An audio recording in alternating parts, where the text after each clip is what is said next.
Hello నేను చంద్రబాబును మాట్లాడుతున్నా మీకు ఈ రకంగా సైబర్ నేరగాళ్ళ నుంచి ఫోన్ రావచ్చు అవసరమైతే పిఎం పేరు చెప్పి కూడా ఫోన్ రావచ్చు ఇప్పుడు సైబర్ నేరగాళ్ళ స్థాయి ఎలా పెరిగిపోయిందనంటే అవసరమైతే సీఎం ని పిఎం నే కాదు అమెరికా అధ్యక్షుడు డొనాల్డ్ ట్రంప్ పేరుతో కూడా మీకు ఫోన్ చేసి సైబర్ నేరగాళ్లకు పాల్పడవచ్చు మీరు బహుశా నిజంగానే ఫోన్ వచ్చిందని భావిస్తే గనక మీరు పొరపాటు పడ్డట్టే మరొకసారి చెప్తున్నాను హలో నేను చంద్రబాబును మాట్లాడుతున్నా అనే రకంగా మీకు ఫోన్ వచ్చి నిజంగా ఆయన వాయిస్ లాగానే మీకు ఫోన్ చేసి మీ దగ్గర నుంచి డబ్బులు లాగే ప్రయత్నం కూడా చేయొచ్చు ఇప్పుడు అటువంటిదే జరిగింది సీఎం ను కూడా సైబర్ నేరగాళ్లు వదలలేదు చంద్రబాబు పేరుతో సైబర్ మోసాలకు పాల్పడుతున్నారు సీఎం పేరుతో పలువురికి వాట్సాప్ మెసేజ్లు డబ్బులు పంపాలంటూ కూడా బెదిరిస్తున్నారు పోలీసులకు ఫిర్యాదు చేశారు చంద్రబాబు పిఏ శ్రీనివాస్ ఇక నిందితుడిని బుడుమూరు రాజుగా గుర్తించారు పోలీసులు ఆయన పైన కేసు కూడా నమోదైంది ఇక నాగరాజు పైన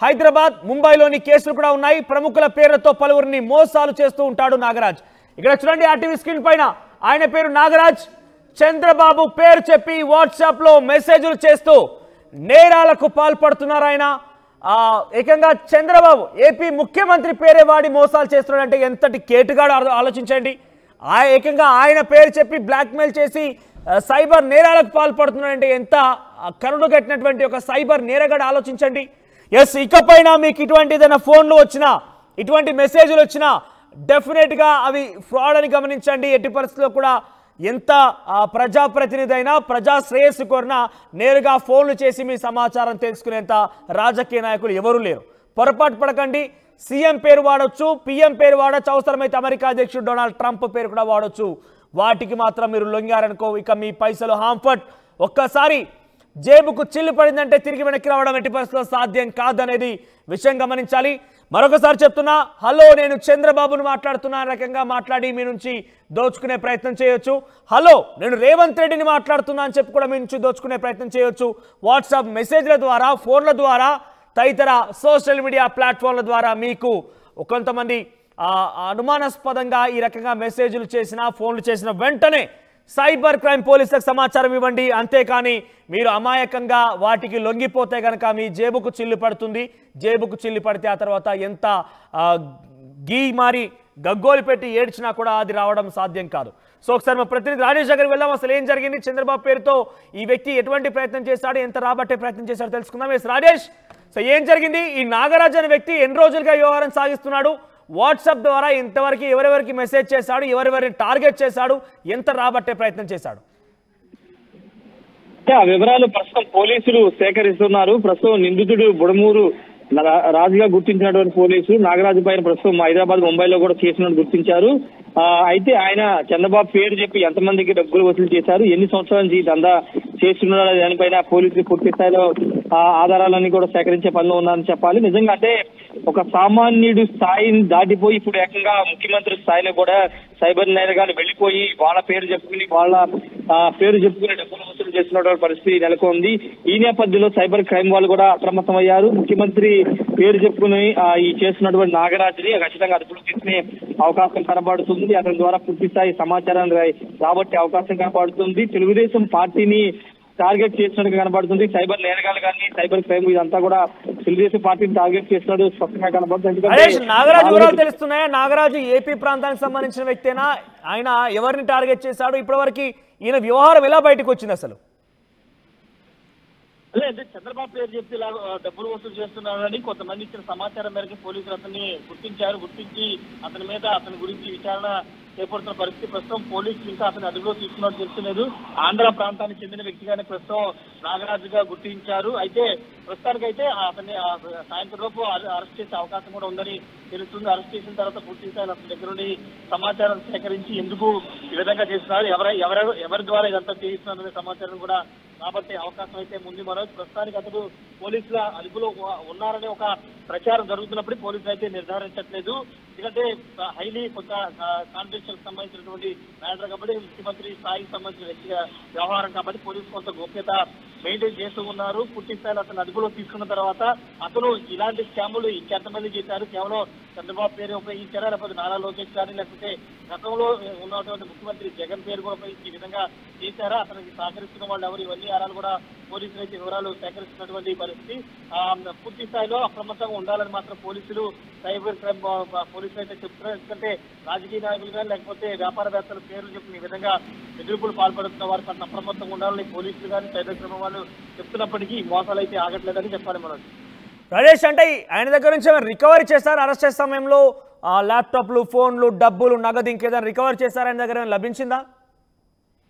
ఖచ్చితంగా అంటే పెద్ద వ్యవస్థను మెయింటైన్ చేస్తుంటారు సైబర్ నేరగాళ్ళు. ఎందుకంటే వాళ్ళు ల్యాప్టాప్లు కానీ ఫోన్లు కానీ సిమ్ కార్డ్స్ ఎప్పటికప్పుడు మారుస్తూ ఈ నేరాలకు పాల్పడుతుంటారు. కాబట్టి వాటిని నాగరాజు దగ్గరున్నటువంటి మొత్తం ల్యాప్టాప్లు కానీ ఫోన్లన్నీ కూడా స్వాధీనం చేసుకునే అవకాశం కనబడుతుంది.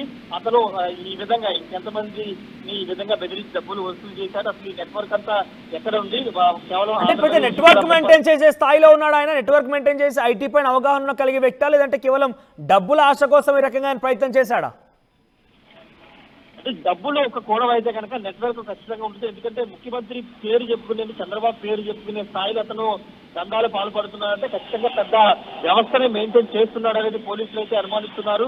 పూర్తి స్థాయిలో అతను అదుపులో తీసుకుని విచారణ చేస్తే కనుక వాస్తవాలు బయటకు వచ్చే అవకాశం కనబడుతుంది. పోలీసులు మాత్రం ప్రాథమికంగా ఒక అంశాన్ని అయితే గుర్తించారు, పెద్ద నెట్వర్క్ ని మెయింటైన్ చేస్తున్నారు. కాబట్టి ఈ స్థాయిలో ఏకంగా ముఖ్యమంత్రి చంద్రబాబు నాయుడు పేరు చెప్పి డబ్బులు వసూలు చేస్తున్నారని పోలీసులు అయితే నిర్ధారించారు. పూర్తిగా అదుపులో తీసుకున్న తర్వాత విచారణ చేసిన తర్వాత విచారణలో పూర్తి స్థాయిలో వివరాలు వెల్లడించే అవకాశం కనబడుతుంది. మనోజ్, రైట్ రాజేష్.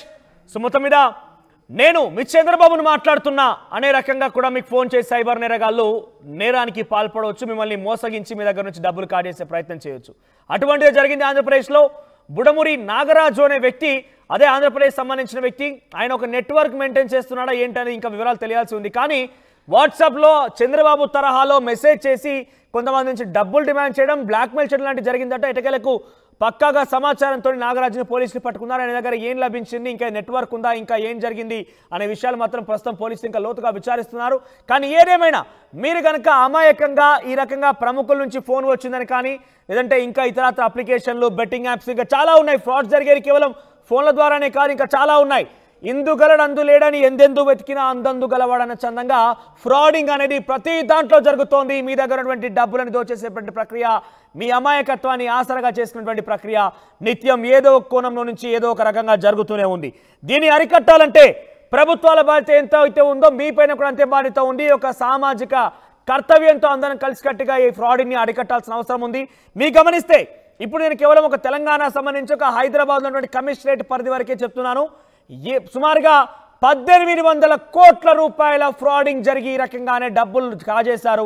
కేవలం 170 కోట్లు మాత్రమే రికవర్ అయ్యాయి. అంటే ఎంత పెద్ద ఎత్తున డబ్బులు కాజేస్తున్నా అర్థం చేసుకోండి. సో ఇక మీరు అవకాశం ఇవ్వకూడదు అనుకుంటే అమాయకంగా ఉండకండి. ఈ రకంగా ఫ్రాడ్యులెంట్ ఫోన్స్ని నమ్మకండి, ఫేక్ కాల్స్ నమ్మకండి. మీకు ఎవరు కూడా ఇటువంటి ప్రముఖులు ఫోన్ చేయడం లాంటివి కానివ్వండి, ఓటీపీ అడిగినా ఇంకేదైనా జరిగినా కూడా మీకు అనుమానం వస్తే వెంటనే అది ఏదైనా క్రెడిట్ కార్డు ఇస్తామని కాల్ చేసినా, మీకైనా గిఫ్ట్ వచ్చిందని చెప్పినా, ఏది చెప్పినా కూడా ఏది నమ్మాల్సిన అవసరం లేదు.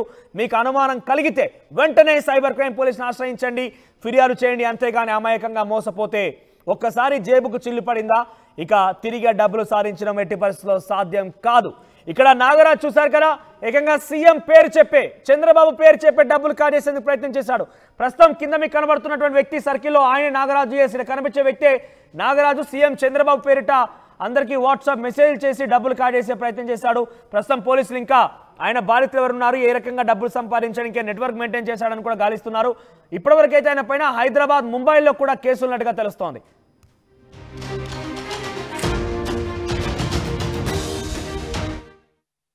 ఈ నెల 25న గోకవరం సీఎండీ ప్రాంగణంలో భారీ బహిరంగ సభ నిర్వహించి భారతీయ జనతా పార్టీలో చేరుతున్న విశ్వ హిందూ ధర్మ పరిరక్షణ రామసేన అధ్యక్షులు శ్రీ కంబాల శ్రీనివాసరావు గారికి శుభాకాంక్షలు. మీ రామసేన సభ్యులు.